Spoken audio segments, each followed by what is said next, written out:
Hey lovely sexy hobby people, welcome to today's video. Dungeons & Dragons issue 30. We get another one of our giant dice. This time it's a green 8-sided die.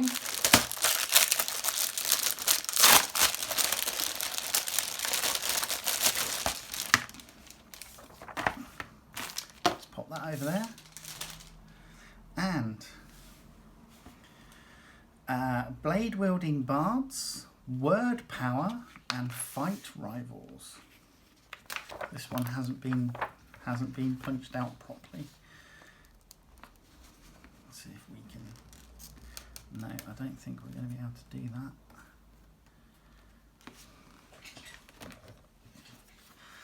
that. Let's try. Oh, one and two. Yeah, definitely not punched out properly at all. Right, that's that done.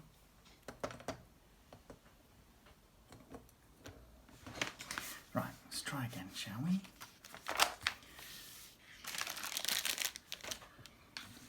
Chases! Part 1, the thrill of the chase. The kobold with the precious gem turns tail and flees into a crowded market. Let's cut to the chase. In a movie or TV show, a chase sequence can be a thrilling experience filled with action, tension, close scrapes and daredevilish flourishes. Obstacles are hurled, fruit stalls are upended, fast-moving vehicles are narrowly dodged, pitfalls are leapt, and occasionally a pane of glass carried by two hapless tradespeople will be smashed through. There is no reason why a chase in D&D can't be just as exciting. D&D's movement speeds work great for tactical combat encounters, but don't lend themselves to high-speed pursuits. If a pursuer has a higher movement speed than the quarry, they will inevitably catch them. Similarly, someone being chased is guaranteed to escape if their movement speed is higher than their pursuer. This is why the game has a set of special rules for chases, such as the pursuit.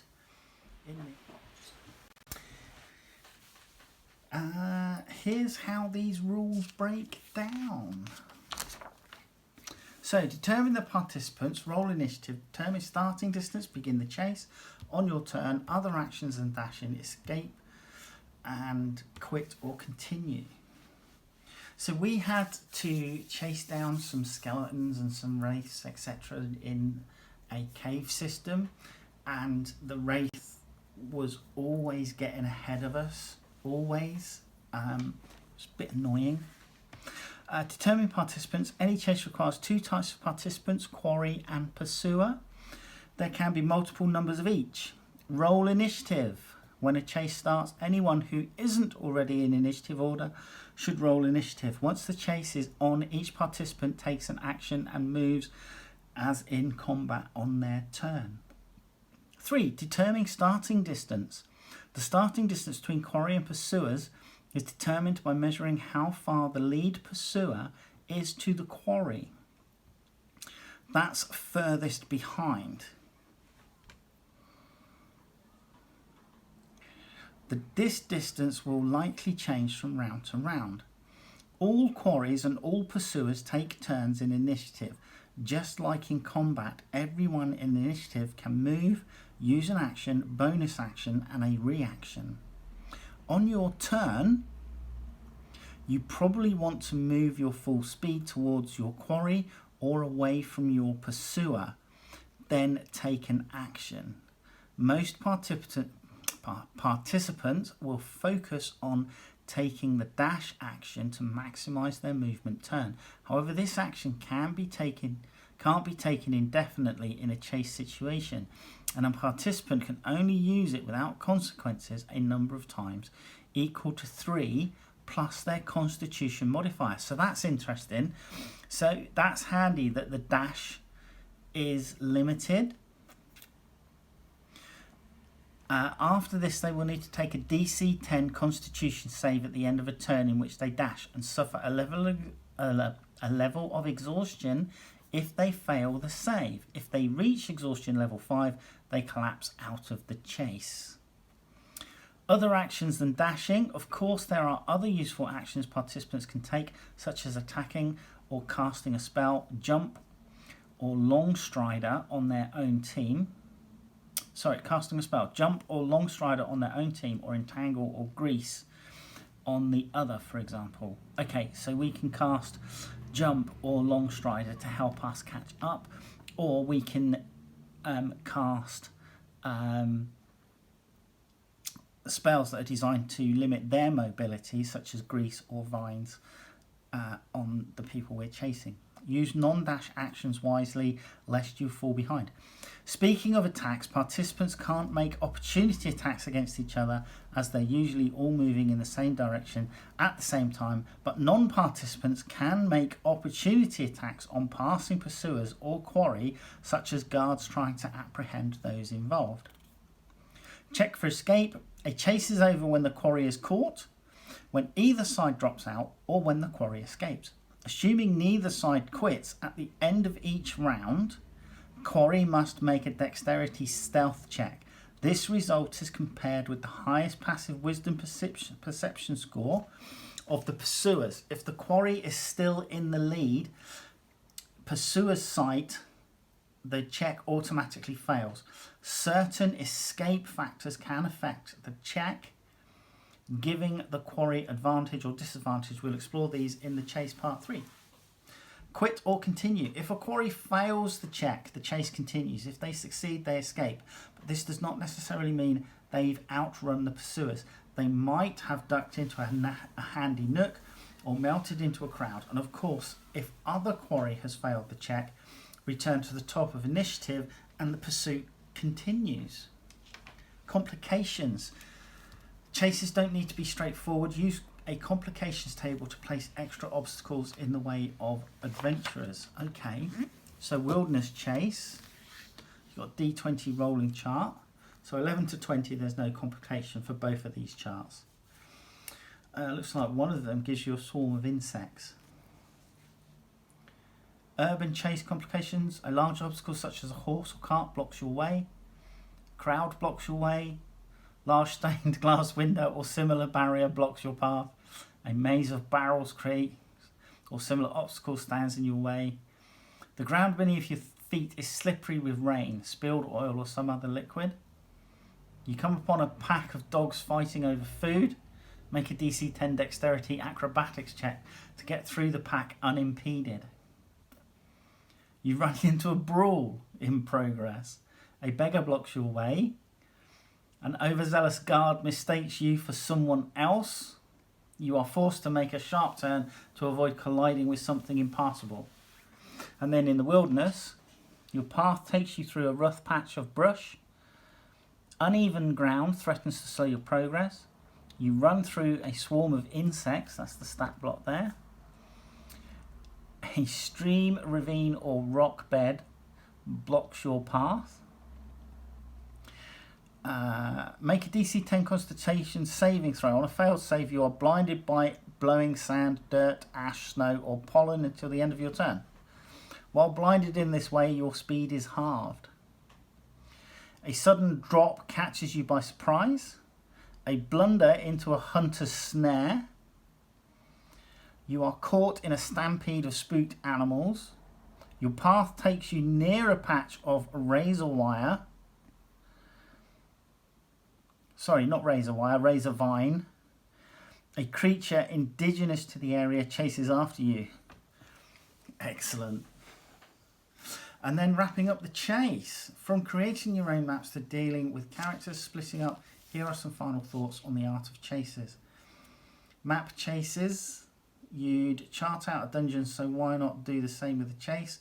While you could use a gridded map, it's better to use a flow chart since you'll be covering huge distances. Yeah, that makes sense. Designing new chase tables. The tables we've provided need not be the only ones you use.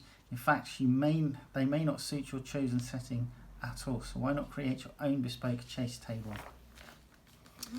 Chasing isn't just running. Splitting up the chase, reversing roles. Everyone knows the phrase, the hunter has become the hunted. Well, this can easily happen in many chase situations, sometimes to thrilling and even amusing effect. Remember the moment in Star Wars when Han Solo chases a stormtrooper around a bend only to run back the way he came moments later, himself pursued by dozens of stormtroopers. That's cool. Right, downtime activities, part 2. The quest is over, the monster has been slain. The corrupt noble ousted, the spellbook retrieved. So what's your adventurer going to do until they're called to arms once more? We explore some more ideas.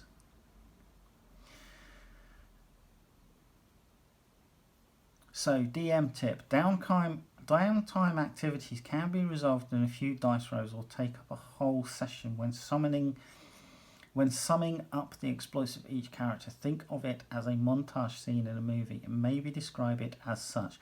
Everyone is familiar with these scenes in which one or more characters rigorously train, travel great distances or carry out investigations.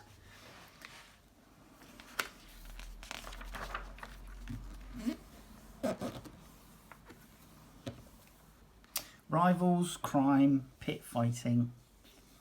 Let's win some prize money. Moonlighting as a wrestler or some other prize fighter is a great way for a born warrior to let off steam in between real life or death adventures. So, character creation C, Bardic colleges. College of Swords. The blade-wielding bards who follow this college can use their talents to both entertain and strike down their enemies. Weapon and armour proficiencies, spellcasting focus. So fighting style. As skilled warriors, these bards adopt a style of fighting as their speciality. They choose one of the following options: dueling, two-weapon fighting. So College of Law. Bards who follow this college can use their biting put-downs to influence the actions of other creatures. Our bard, we've got a bard dwarf called Nestle in our group, and her put-downs are brilliant. Absolutely brilliant. Love her to bits. The person who plays her has a real mischievous streak, I feel, in her with some of the stuff she comes out with. Bonus proficiencies, cutting words, role-playing opportunities. Bardic colleges. College of Whispers. Those who join this college use the reputation of bards as joyful entertainers to their advantage. Words of terror, psychic blades. True to their insidious nature, a College of Whispers bard learns to infuse innocent-seeming words with subtle magic that can inspire terror. If the bard speaks to a humanoid alone for at least 1 minute, they can attempt to seed paranoia in the target's mind. Brilliant. Right, encounter. Depths of Chrysallic. Encounter background. Cruising on the back of the Wave Mother's Mercy, the party continues its quest to retrieve the Cloven Scepter, a powerful evil relic sought by the cult of Orcus. Lord Ander Stonecliff informed the party that the relic was rumoured to be on a ship called the Devil's Dew, which sank several decades ago in the Sea of Moonshay. After asking around in Nalhelm and saving Linnea Aloro, the party learned that, like many treasures lost in the region, the cargo of the Devil's Dew was probably taken to the temple of Sokola in Chrysallic. To survive the crashing depths of Chrysallic, Linnea suggested that the party seek the aid of the merfolk residing in the Bay of Norland. After rescuing the merfolk's beloved minstrel, the party is rewarded with magical cloaks that allow them to breathe and maneuver underwater. Now they can finally dive into Sahorgin City and retrieve the Cloven Scepter from the Temple of Sokola. So we get the map again, and there's a missed opportunity to have given us a nice carded map of the area.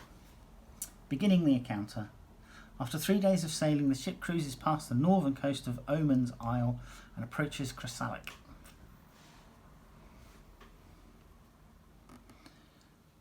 Chrysalis Trench. As the party approaches the trench, read the following text.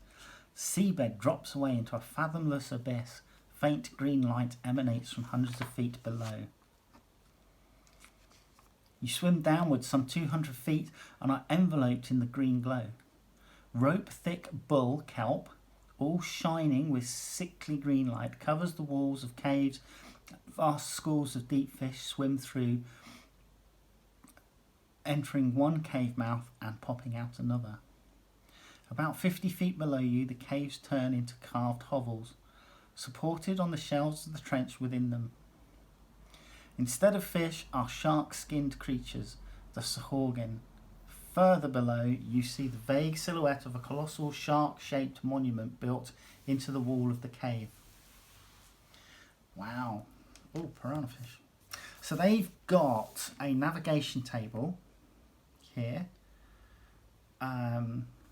Party attempts to navigate the cave system and find a cave opening near the Temple of Sokola.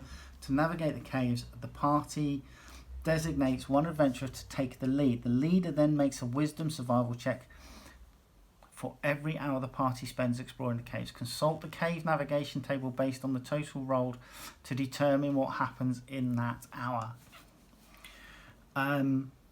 D20, we also have a D20 underwater chase complications.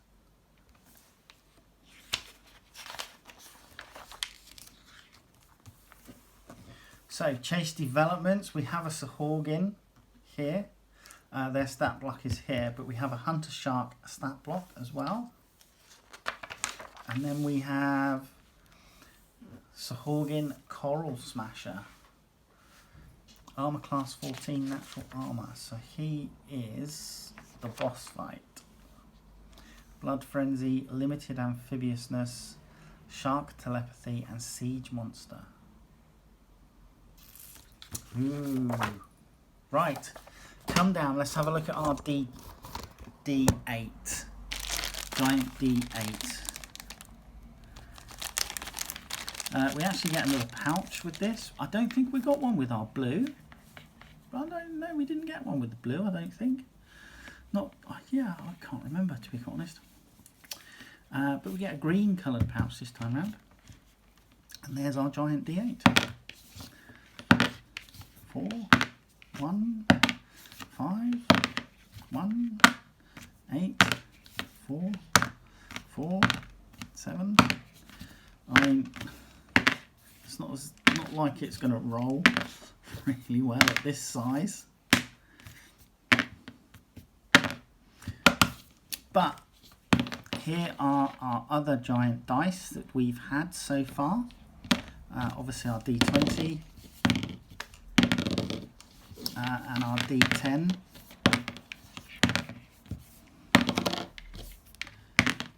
So yeah, they'll all go together. I'm assuming that we will get obviously 4 more.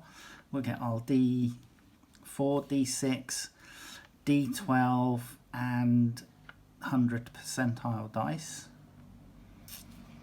to match these, and I'm assuming they'll be in different colours too. But yeah, there's our D8.